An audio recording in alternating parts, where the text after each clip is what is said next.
लोगन, हम गायिका सीमा चौहान उर्फ बिट्टू आप लोगन के बीच में फिर से एक लोकगीत लेके आल बानी।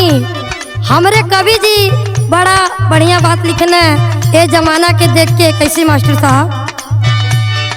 हाथ में मोबाइल लेके मारती स्टाइल, हो कल जवा जालूना, हो कल जवा जालूना, नहीं खेतन को नावल जवा, हो कल जवा जालूना।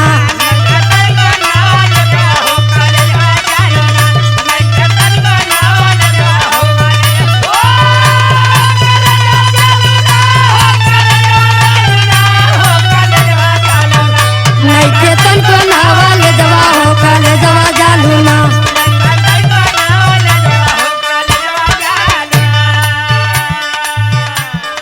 तनी को न तोहरा लजियो सराम्बा,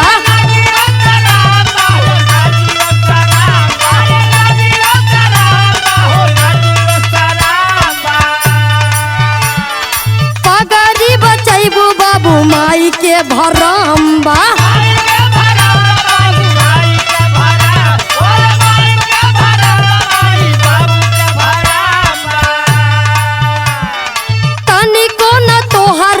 लजियो सराम्बा, पगड़ी बचैबू बाबू माई के भरम्बा।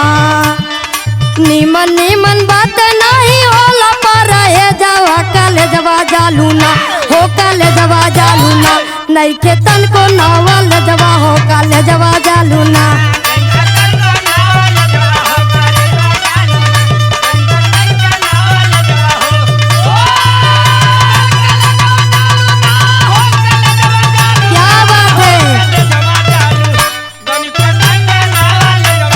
कल जवा जालूना।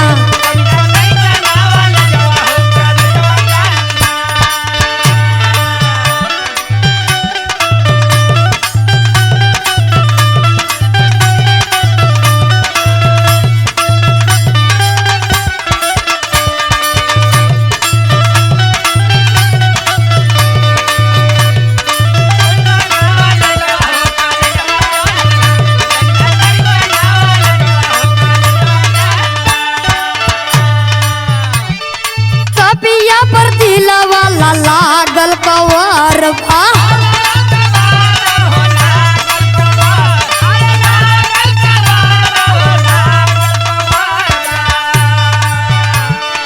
रोज रोज नया नया बदलत लवरवा।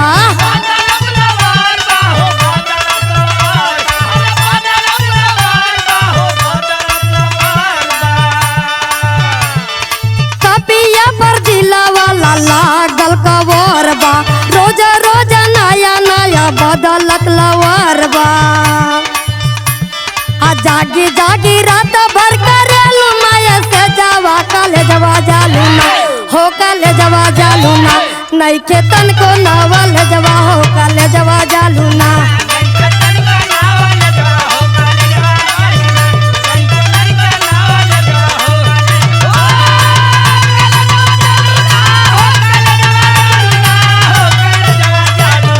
नहीं खेतन को नावल जवा, हो कल जवा जालूना।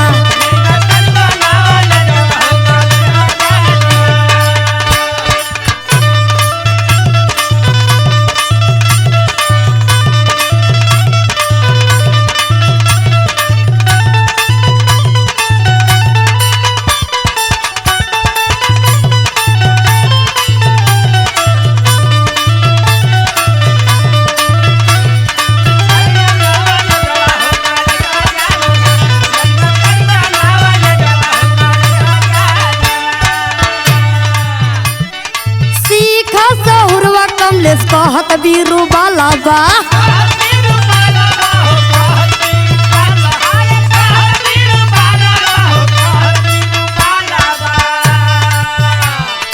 अशोक परदेसी कवि उदय रजनी रलाबा।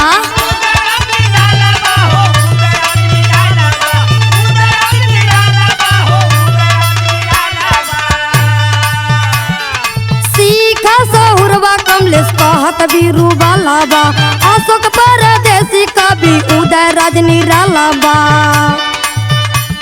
आ सोची सोची सीमा के धन के ला भेजवा हो का ले जवा जानू ना तन को नहीं के नावा ले जवा हो का ले जवा